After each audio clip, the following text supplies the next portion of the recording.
I'm going to do this video on Quadrajet rebuild. I'm not going to sit here and you guys watch me take individual screws out. I'm going to kind of do it in steps.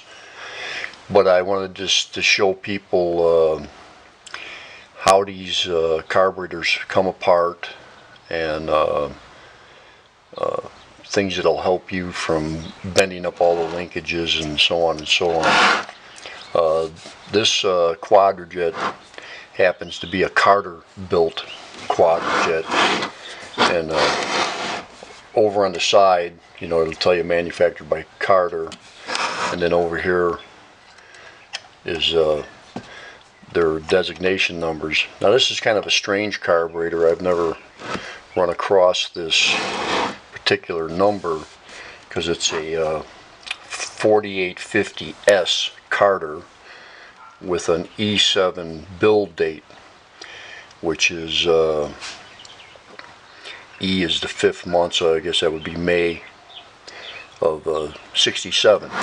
But the data I found on this carburetor is that it's a replacement carburetor from Carter that was supposed to fit 68 and 69. I still haven't found out if it's for 350 or 327. But that's not really important. You know, on this carburetor, I just want to show you, some tricks and stuff on how to dismantle these things. The first thing you want to try to get is what they call hollow ground screwdriver bits. And usually these all come in the, the screwdriver sets that you buy, like from DeWalt or whatever. They fit in these magnetic screwdriver holders. But if you notice how they're ground, they're not tapered, so they fit the screws. You find the one that fits your screws, and you don't booger up all your screws. And that comes into really important when you get into these small screws that are holding the throttle blades, this small screw that holds the secondary, and so on. I have a plating video out there, shows you how I replate all these parts, and also I have some videos on rebuilding the base plates, and I'm not going to go back in depth on this video on doing those base plates, but I'll just go through it quickly. So, our first step on taking these things apart, there's obvious things you want to get rid of first. It's like the fuel nut, and this one here is kind of loose in there. And let me take this off, and we'll check to see what the threads look like. Okay, I've removed the fuel nut, and it had this existing line on there, and I actually I moved the choke pull off out of the way so I was able to rotate the whole assembly out, and I had to heat this to get it out. If you guys, a lot of these fasteners you're going to run into, you might have to heat them with some propane, or I use MAP gas, to heat the screws up. You got a real stubborn screw, stop, heat it up. And it's important, like I say, they have the flat ground screwdriver tips, so you got a lot of leverage on the screws. So what I'm going to go over now is like how these things come apart. On the top here is your choke rod, which goes down to this your mechanism down here for the choke pull off. And they all have some kind of clip here. Either they got a hairpin or they got one of those squeezy, flat-looking clips. And you remove that clip, and if you pull this rod out, it'll turn, and you disengage. You just turn it, and it disengages from the little lever in there. That's how they assemble them. The tops are put on. You can see it down here. You go in and you hook in and you reconnect it. But that's basically how those come out. The other thing is for the choke pull off, this rod is a combination, does two things. It'll it'll pull this little, this nut is not in properly, but it'll pull on this little lever. I'll show you when I assemble it with this notch, and that'll crack the choke. So when you start the car, you got full choke, and as soon as it starts up, this vacuum pulls back on the rod, which pulls on this arm, which will crack this. You know, because the car can't run with a full choke, it has to open up a certain amount. And then also, this is going to lock your secondary air valve closed. So when you hit the car full throttle, you know, after the car's warmed up, or whatever, and you're going into your secondaries, you're going to lose vacuum to this pod. And that's going to allow this arm to go back, and then that'll allow the secondaries to open up. But it's going to hold those secondary air valves closed until this pod loses the vacuum from a wide open throttle situation. A lot of these arms, especially when you get on the later models, don't have these hairpin clips. Like this one here, you can remove the hairpin clip. You pull it out of there.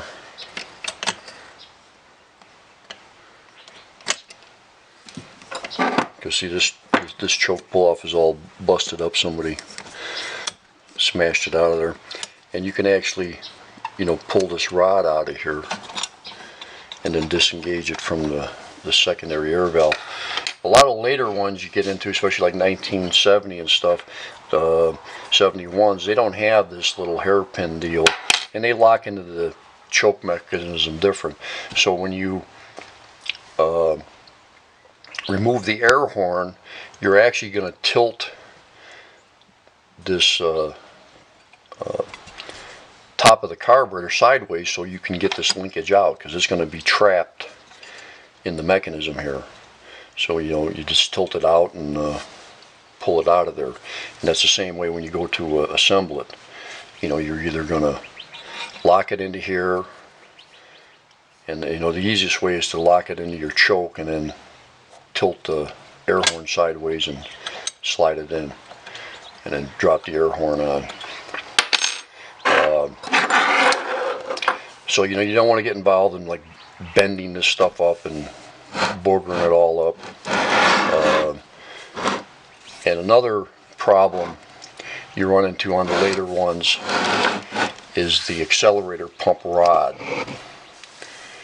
Now the early ones will use a hairpin clip back here to hold the rod in.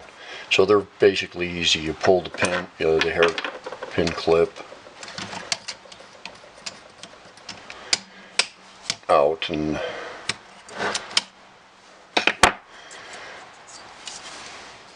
it'll just pop out of there. It does come out like that, and it goes back in. The later ones, this rod will have a, you know, like an L bend to it, so it actually slips into here, and so now it's like trapped. So you know, you're trying to remove that linkage to you know, actually take the top of the carburetor off. Maybe you want to do some rejetting or see what kind of problem it is, because they all hook in basically the same way at the bottom. They've just got a you just rock it back, and this little pocket here, you know, they have this little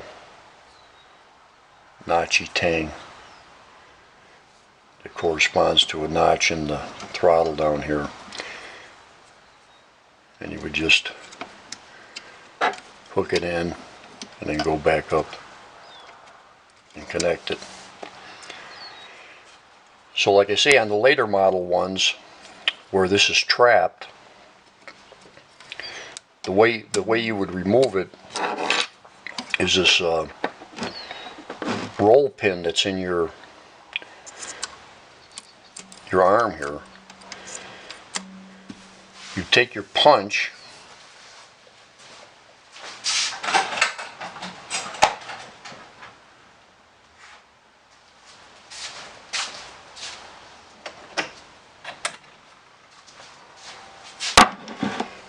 And the way I like to do this is I'll put a putty knife back here, because when I drive that pin back, I don't want to drive it right up against the air horn.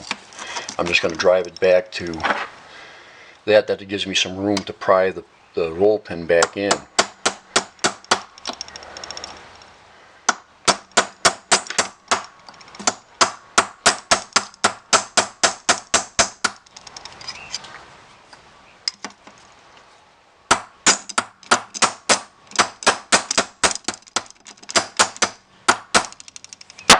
See, I'm up against my putty knife, and that'll come out.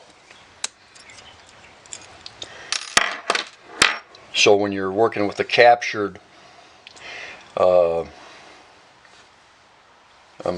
actually, I'm going to stop this video and I'm going to get one of those captured ones to show you today.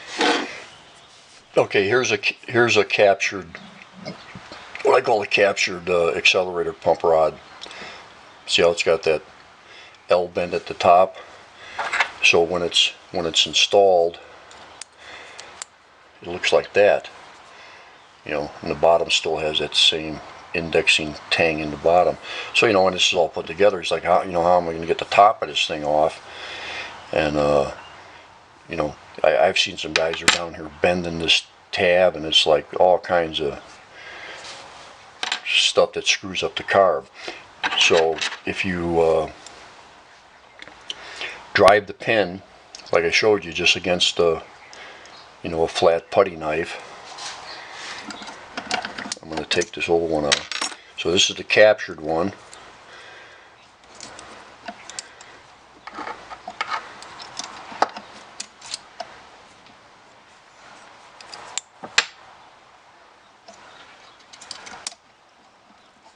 Get it in this holder, so it's in. You slide it over. And what you can do is put a little WD on that roll pin. It'll make it slide back in easier. And you want to get down here and line your hole up a little. If you push it forward, you can actually feel it catch the hole. See, it just popped on the hole. See, I can just take this putty knife or get my screwdriver behind here and just push it all the way through back to where it was. And that's basically how you remove and install those arms with a captured link rod. So you just drive it out up to the putty knife to leave you some space. And it pops right off. Disengage it. And maybe a lot of you guys know do this, but I get so many carburetor cores in here where people have been bending and screwing with these things, and that's the way they come apart and the way they're reassembled. So basically right now we have our top is free from any linkages, and we can proceed to remove all the screws. We're going to take our secondary metering rods out, which is just removing this screw, and it lifts off as an assembly. And I'll remove the screws, and then we'll go on. Okay, I've removed all the screws on the top of the air horn.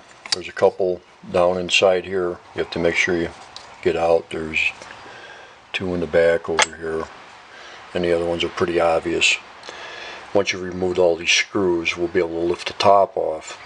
I've taken the screw off the secondary metering rod hanger. I'll just remove that. See, the metering rods come up. And get yourself a container and just keep everything in the container. Now, if you notice, these secondary air valves are flopping around. That's not the way it's supposed to be. They're spring loaded, which keeps them tight. There's an adjustment here on the side for that, and a set screw. We'll go over that when we assemble it. So really what I'm going to concentrate on is we're going to remove this top cover plate, and they get stuck on there. So I use, I use my putty knife. I try to keep the gasket with the main body.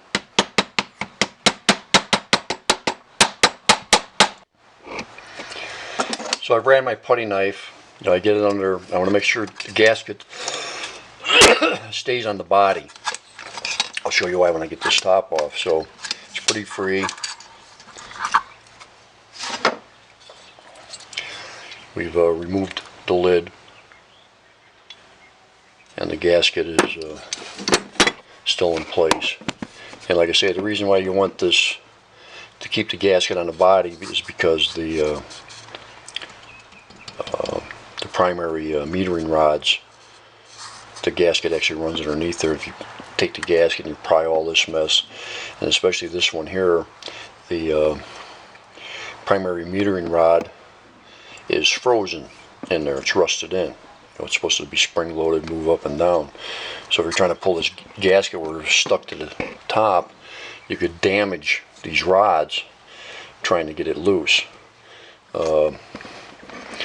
This is what you guys are going to run into when you buy these carburetors, like off eBay or at a swap meet, that are not on a functional car. These things are sitting in leaky garages or somebody's yard, and this stuff's all going to be rusted and crusted up. I mean, it can be saved, but you never want to take one of these unknown carburetor and put it on your car and try to start it without going through it first. Definitely a recipe for a fuel fire, and it can happen real quick. That's your accelerator return spring. So what I'm going to do next is, I'll remove this gasket, just on ears back here. See, it's all crumbling because it's very old.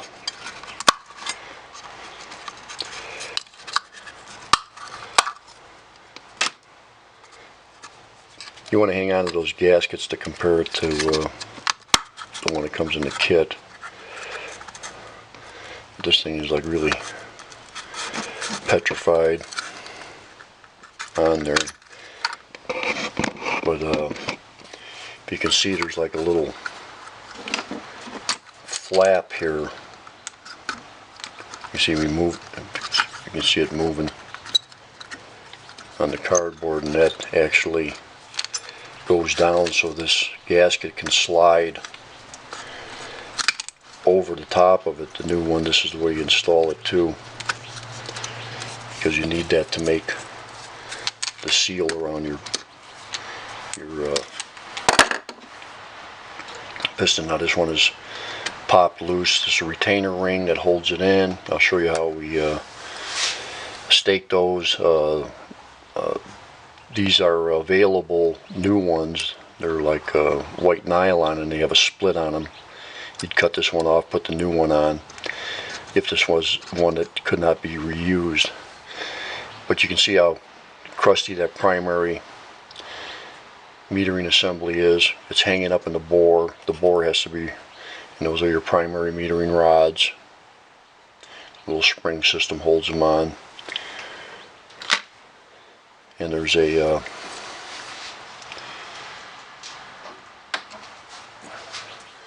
spring down in here that returns the primary piston upward. Guys that do tuning, on these springs, you can get different rate springs. And basically what happens is when the car is running, there's a vacuum port under the piston, pulls the piston down and the metering rods into the metering jets, and it works against the spring tension.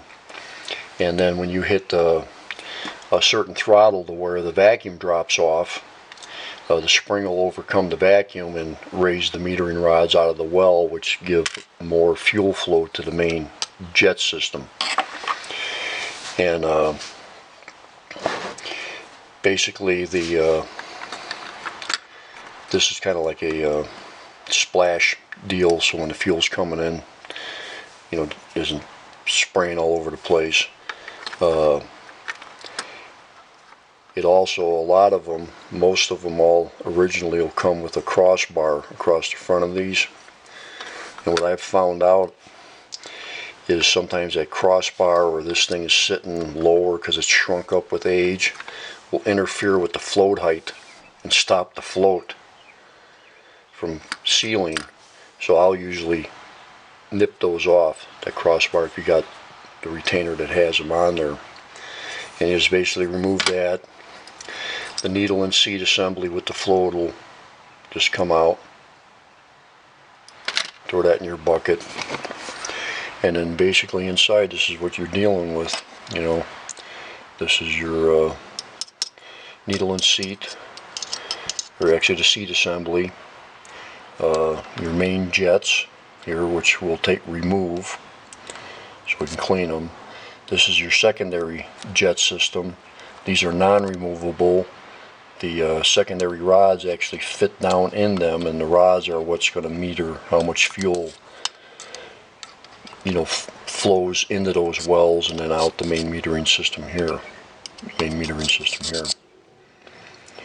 This screw here is your, we'll remove that. That's your accelerator pump check ball is underneath there. It limits how high it comes up, and then the check ball will seat when there's no accelerator pump pressure. The reason they put that ball in there is so that you're not, when the accelerator pump isn't pushing fuel up, you're not sucking fuel out of the nozzles of the accelerator pump system. And that's basically what the check ball system does. All carburetors have that have an accelerator pump. So what I'm going to do next, I'll shut the camera off. And this piece back here, it's like an air divider. It just pops out. You know, usually by hand. If it's a little stubborn, when you remove the body, you can tap it out from the other way. So what we're going to concentrate on right now is I'm going to take the air horn assembly apart. We'll do this like in a few stages. Like I say, here's the spring is over here. You can see it's flopping around. So this is your adjustment for this part here. So what I'm going to do is, in order to remove any of these butterflies, these screws are staked on the bottom.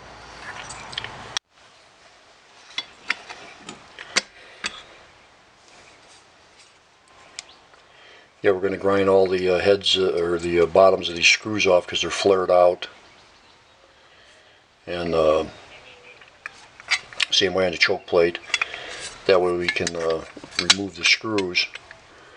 If you don't grind those heads off, you're going to try to unscrew these, and these screws are going to snap off inside the shaft, and you're going to have a threaded pin stuck in your shaft, and it's pretty hard to drill these out, or try to get a easy out or something in there.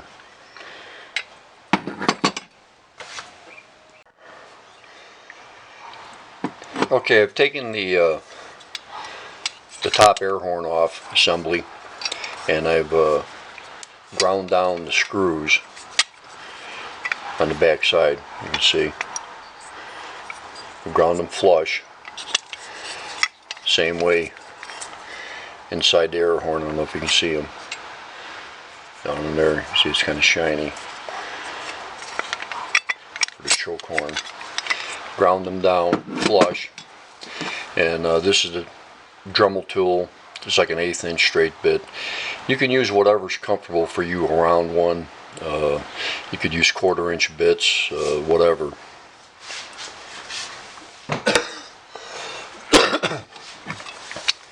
I like to do the disassembly I work from the top down, take everything apart. You can actually see here, from me grinding the screw, it's loosened it up. And I actually could almost take it out by hand. So what here's the mechanism I was telling you about. The spring, this little lever here hooks into the spring, and that holds these secondaries closed. This here is a locking socket head screw. I think it's just 5/32 Allen.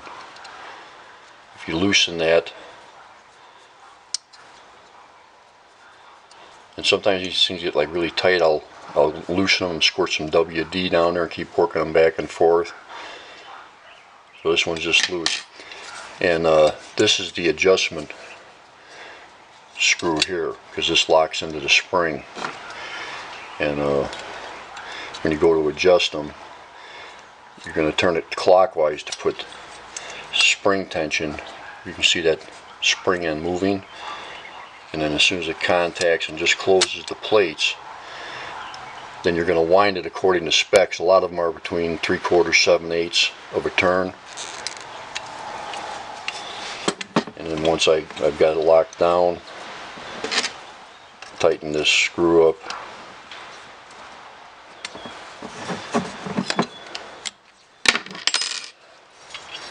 And see, there's your tension is on the secondaries. So to remove this, I like to have the tension on there when I go to remove it.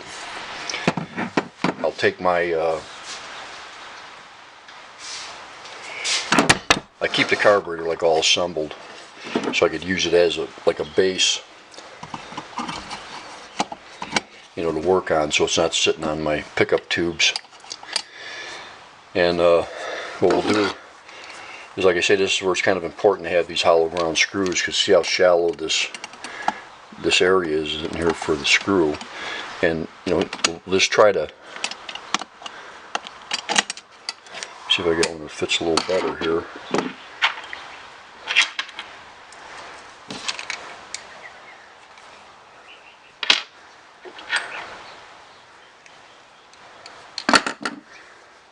This one here is a little better. Yeah.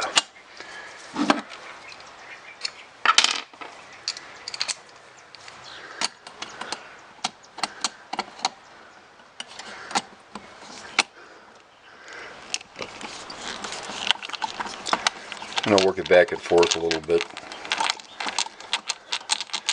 Now if you get these things that are like really tight, I'll take the MAP gas, and from the back side I'll take the air horn off and heat it up, and then go at them again, because like I say, you really don't want to snap these things off of here.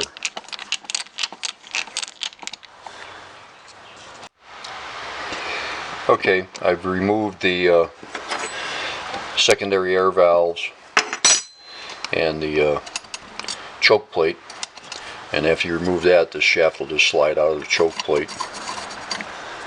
Throw that in my spare parts deal.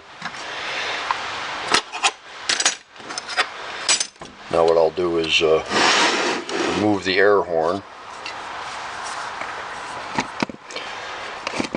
and we're going to loosen up that adjustment I showed you before.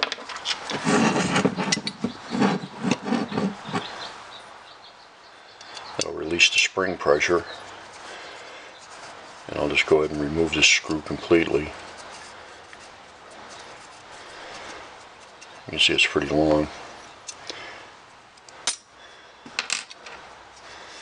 And I use these type of screwdrivers. If you can see, you put pressure on them to tighten up, because you got to actually pull. And there's if you can see here, there's a little notch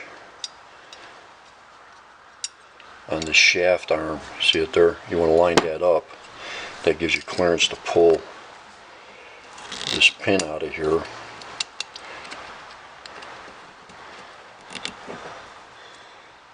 And I'll wiggle it back and forth as I'm pulling it out, and it'll come out. You can see it.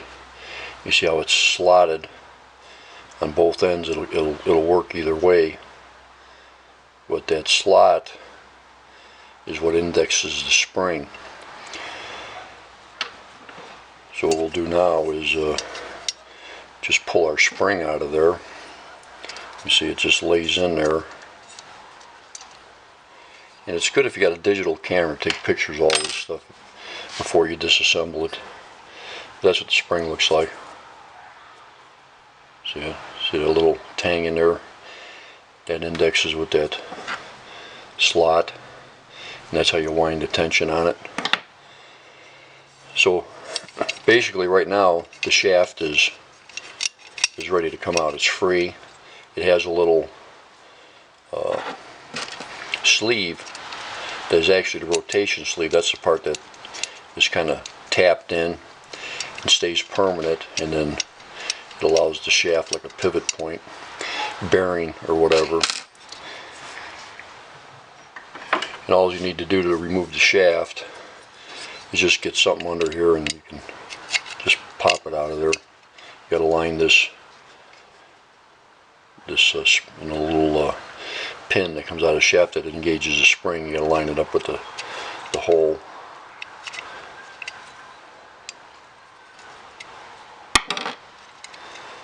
And this will slide out. Now, as you're sliding that out, this is your lift cam here, right over here. The shaft slides through there, so it's going to fall out when I remove it. Just pull the shaft out. The cam fell out.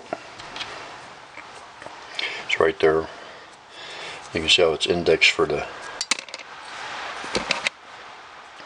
flat part that's on the shaft. See it? Now you can reuse these if they look melted or burned up. They sell replacements. As long as it's in good shape, you can reuse it. See how it's flat there?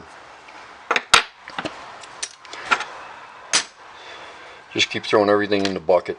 You won't lose it then.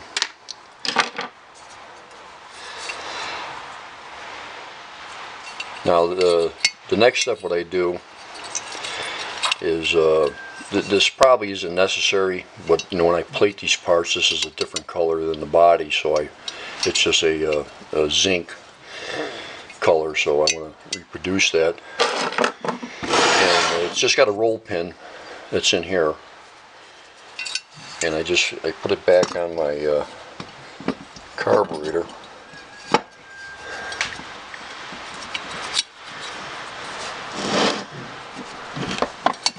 Set it down.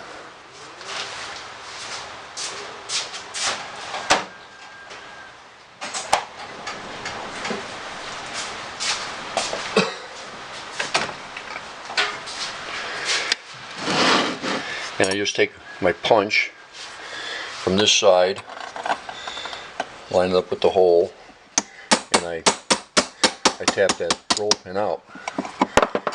Now you should save that roll pin because you'll reuse it. I'll reuse them. I have, you know, replacement ones I put in there. But that's your lift arm for your secondary metering rods. And the roll pin fell down in the plate. And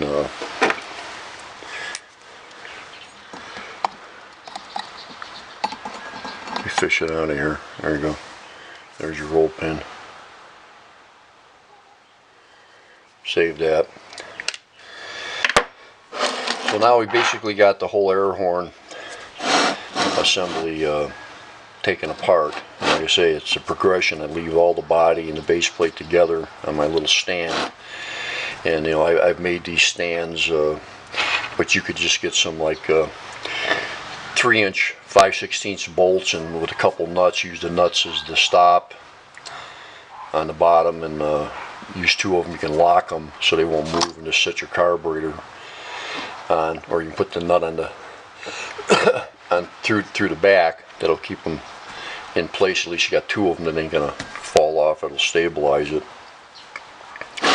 But I was showing you that this roll pin that for the accelerator arm, I replace these pins. Usually a good carburetor rebuild kit will supply these, and the way I remove them is I have a cutoff wheel, and I'll cut them flush because they're hardened steel. You can cut them with a hacksaw, but it's it's quicker with a cutoff wheel. I cut them flush and then I just drive the rest of it through and it's gone.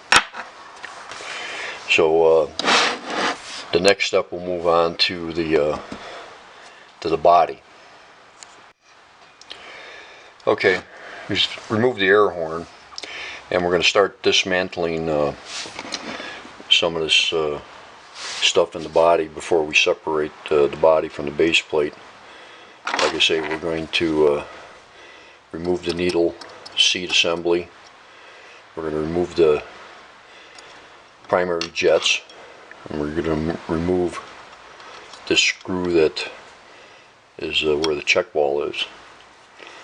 So we're going to do that, and it's kind of important on these needle and seat assemblies. You know, I've ground some special screwdrivers and stuff for these. See how wide that screwdriver is, because if you look at the span you have on here, and if you use a regular screwdriver, you're just going to catch the corners and you're going to wind up boogering it up, and you're going to get the shavings falling down on your seat, and you don't want that. So make sure you got a real wide screwdriver to remove that.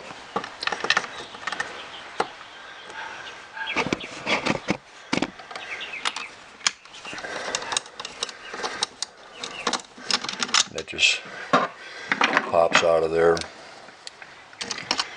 Has a gasket under there. The gasket's stuck down there, so make sure you remove that. This one's kind of tight in there. I'll use a pick and get it out a little later. And the jets are the same way. You want to make sure you use a screwdriver that's as wide as they are, so you don't get those boogered up. Now sometimes these things are really hard to get out.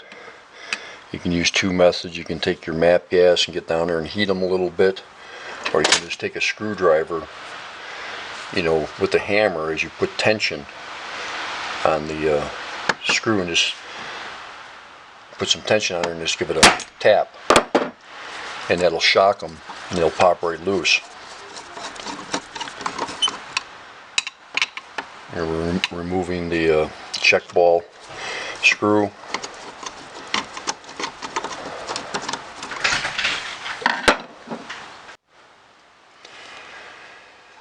Okay, we got the jets and everything loose. You know, you can use whatever to pick them out of there. This is you know, needle nose pliers.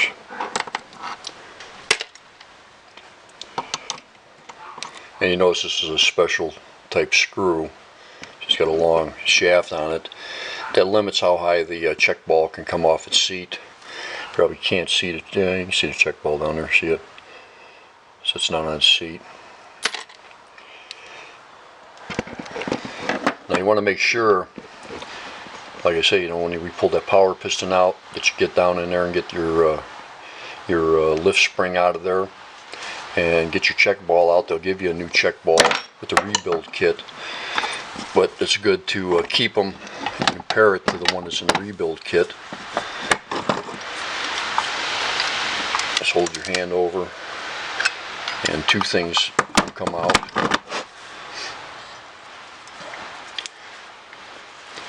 This is the arm for the choke, which shouldn't have fell out. Here's your check ball here. Yeah. This is down in this slot. It engages through this shaft, but see, somebody's had this shaft off. They didn't know how to engage this, but when we remove this assembly, that would slide out and this would just be flopping around in this orifice. We'll go over this, how to engage this choke and stuff. People have a lot of problems with this, and it is kind of I don't know, it's like Chinese fire drill, I guess you could call it, engaging this stuff. But I'll just show you some tips on it. Makes it pretty easy. But we'll throw this in the bucket, and like I say, this choke pull-off pod is broken. It's supposed to slide in here, and then they just hang these ears over a little.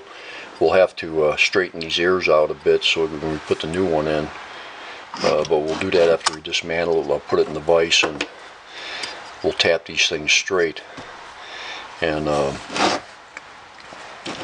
if these old vacuum lines are going to replace it, cut them off of there or whatever best way, but those will get redone.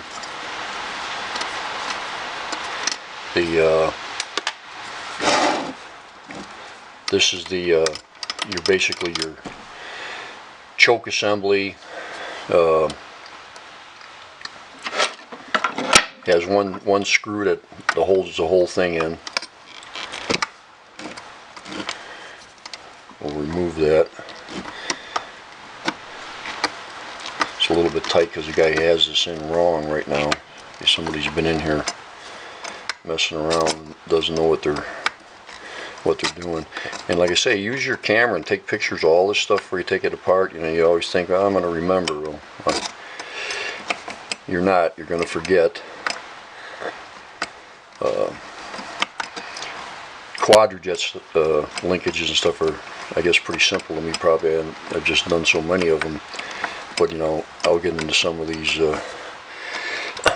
4G carburetors and carders and stuff, and I take pictures of all that stuff, even as many of them as I had apart.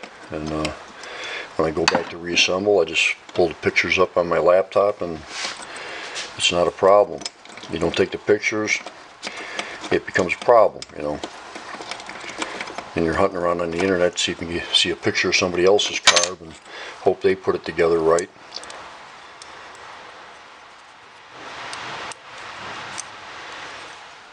But that screw comes out of there. This part here sits on this pivot, and basically that's your secondary lockout. What they want is when the choke is engaged, this little arm contacts this tang on the secondaries. So when the choke is engaged, if you were to floor wide open throttle condition, this lockout will keep the secondaries from opening. You see it locks it in, and there's a spring system on the other side. When it feels that resistance, it just lets the throttle roll all the way over to full throttle, but will not open the secondaries. They don't want you like over revving the engine when it's cold. That's its sole purpose in life. But if you notice, this guy has this thing on. This is your fast idle cam. Slips on there. This year carburetor, these were originally plastic. It was probably a red one. These were replacement ones they started coming up with, because the plastic ones, from the heat, they would just crack up and kind of disintegrate. But this is this arm here is supposed to be in this slot, and these things just tap in there. So you remove this. If you tap, you can see some space there. When I go to assemble this, I tap this all the way down. It should be tight enough. If you found one that was like loose, that if you tapped it down it didn't tighten up, you can take a small, real pointy punch, like a drill punch, and just go around this edge and put a couple dimples in there, and that'll tighten the hole up to replace this. But the way this is supposed to go in is this arm here is supposed to be in that slot. This is where this is a divorce choke, so your choke rod goes from here down to your choke coil on the manifold, and this here is what's gonna get your fast idle cam. It's gonna raise that cam, which corresponds to these little steps for the idle speed. And then also, this is going to go into that cavity. And if you see, this part is flat indexed like that.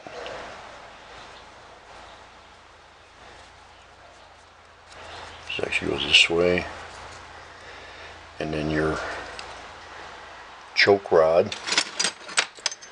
It's handy.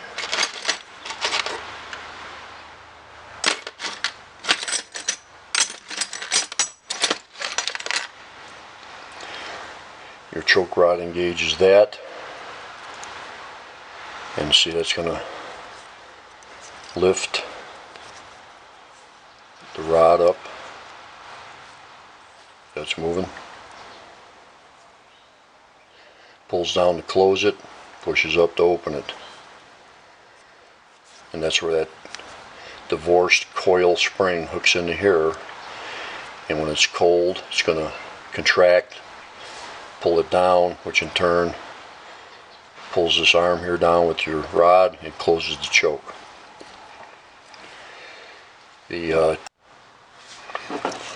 We'll get more into this on the reassembly, a little more in depth, you know, because there is some adjustments on this stuff and so on.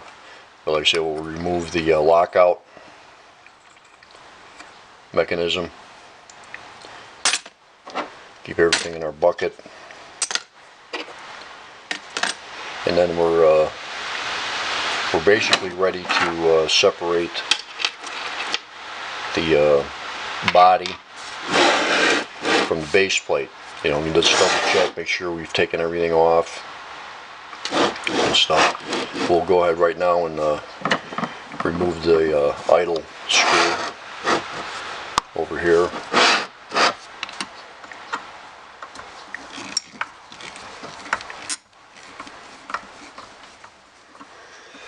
See, if you work in this progression, then you're using the carburetor as the,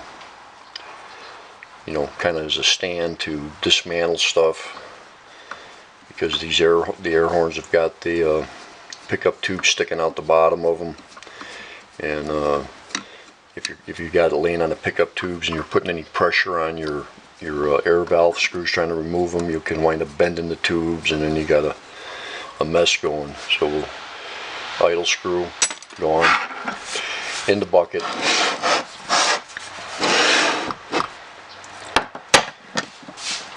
As I was showing you the air horn, you can see your air bleeds and pickup tubes for your secondary accelerator system.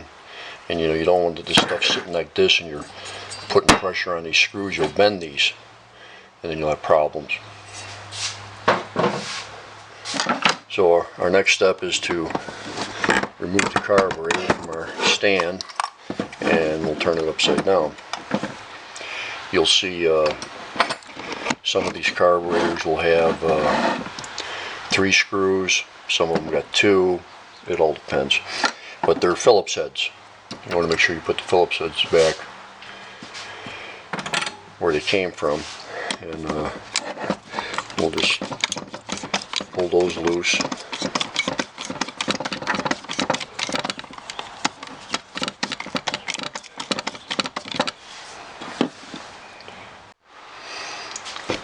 Okay, I've removed the screws.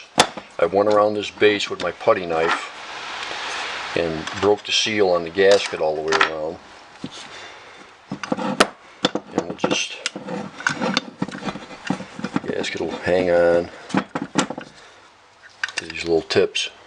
You want to kind of break the gasket loose because these little alignment tits, you don't really want to break them off, and they do break off pretty easy. So now we have the body is separated from the base. So we'll put the body to the side for now.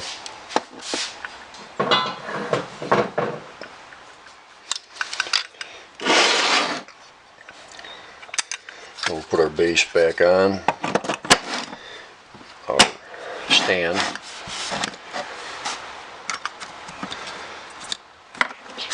Remove the gasket, and like I say, you want to save these gaskets, match it up to your new ones, but you also want to double check that the gaskets line up with all your vacuum ports and the body, because you don't know how many times somebody's been in these carburetors and somebody could have used the wrong gasket and your vacuum ports aren't lining up, not functioning, and that's one of the reasons.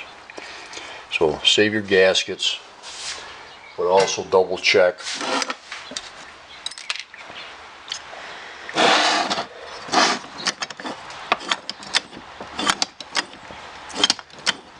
See, these things seem to be pretty free. They're working good. We'll remove the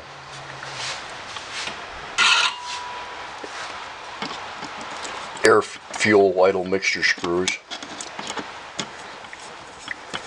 And like I say, sometimes you're going to run into this stuff, it's like froze up, especially if you buy these old used unknown carburetors from eBay swap meet.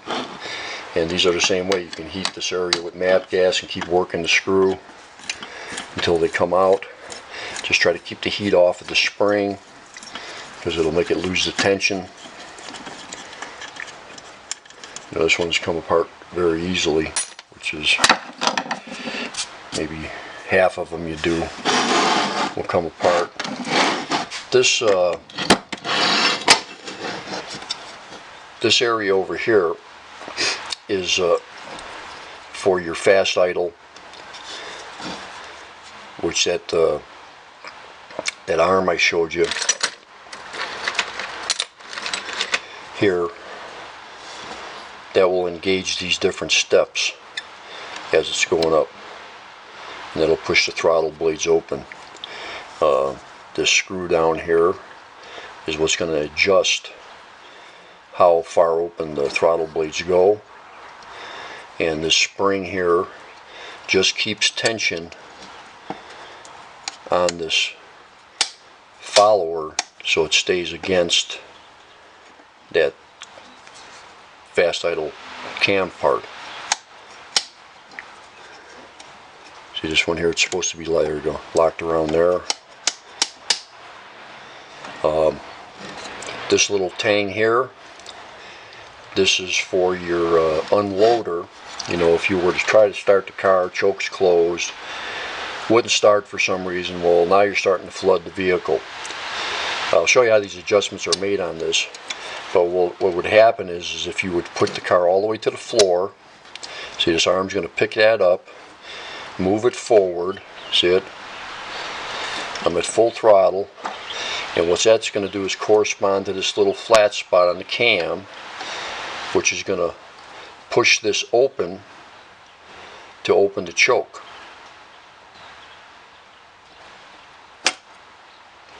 And I'll show you that when we adjust it. That's the way you can put the accelerator to the floor and open the choke up so you're not sucking, you know, fuel as you're trying to start the engine. Usually you run into that, like I say, when you've set the choke, you know, pumped it 2 or 3 times, you're cranking, the car's not starting for some reason. You might have pumped it too many times and you got it flooded. Well, you would go to wide open throttle, it'll unload the choke plate, and you'll be able to start the car. Otherwise you have to go under the hood and remove the air cleaner and open the choke manually, put a screwdriver in there to keep it open, and then try to start the car. Most Quadrajets I've seen, this adjustment is like way out of whack. It does not, it barely opens the throttle blade, and it's not enough to clear out a car that's in a flooded condition. So what we'll do is we'll remove these parts here for the fast idle unloader system, which is just basically take this that little spring loose. It's loose, and I'll hold the throttle shaft. I don't want to put like pressure against the stops and bend something. And like I say, sometimes these things are buggers to get out. You got to throw some heat someplace to get them. Special screw. Now I've got a separate video on rebuilding these base plates, so I'm not going to get in depth in here, but you can go and watch those videos. There's actually 3 of them. You know, shows you the adjustments and stuff, how to do them, on how to take the springs loose, how to put bushings in, what tools you need to use it. We're just not going to redo all that, but you know, I'll remove this spring out of here, the screw and spring for the fast idle. So like I say, I'll clean and plate all these items to the correct colors they're supposed to be. And like I say, you never take this stuff apart. Take pictures, because you will forget. And like I say, when we go, you watch my base plate videos, I show you how to, it's the same setup. The bottom of these I think are 348 base plates, blade screws. Grind them flat, cut them loose. These ones here, you want to be very careful, because if you take a screwdriver and it feels real tight, take some MAP gas, heat them up, heat the shaft up. They'll come right out. You don't want to break these little guys off, because they are really sometimes almost impossible to get them drilled straight and removed, unless you've got a drill press and a good vise to hold it all, and then you got to get it all lined up. So just save yourself the aggravation and don't do it. So what I'm basically going to do is I'll dismantle all this, and then I'll show you how I organize stuff to put it in my cleaning tank. Okay, I have the base plate completely stripped down, and it's ready to go into the cleaning tank. I have a 5-gallon container of Berryman's Chem Dip. It's made for like carburetors, and you can buy this basket for it. They sell the stuff in 1-gallon containers with a small basket. You can still get it done, you just can't get all the parts in at one time. And it'll degrease and get all this carbon off all these parts. It's just basically you leave it in there for, sometimes I leave it in there for 3-4 hours. And you just take them out and rinse them with water.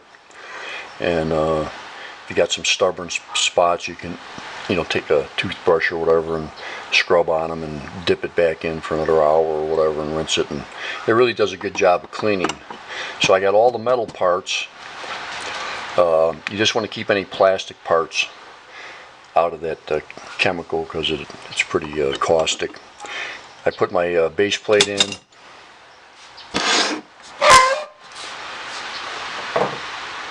Take the carburetor body.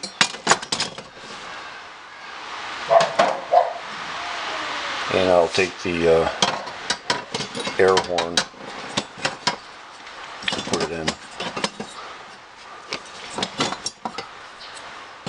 Stack it in there so it's good. And the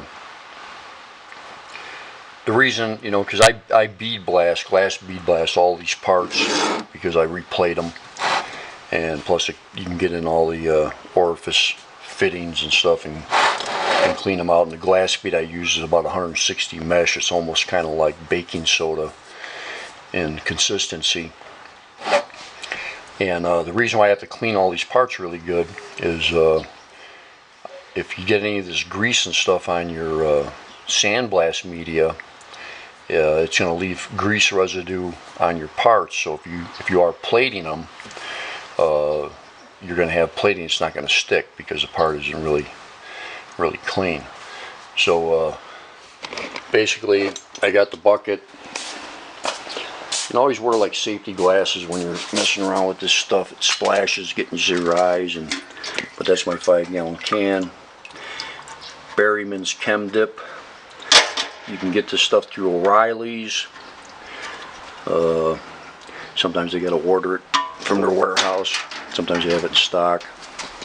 And we just basically put it in there. And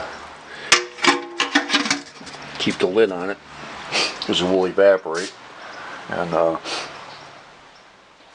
that's pretty much about it. And we'll leave that in for, like I say, 3, 4, 5 hours. Sometimes I just leave them in overnight, depends what I'm doing. But these are the amount of parts I got left that won't go in the Chem Dip. Some of those will be replaced. but we'll continue on after the parts are clean.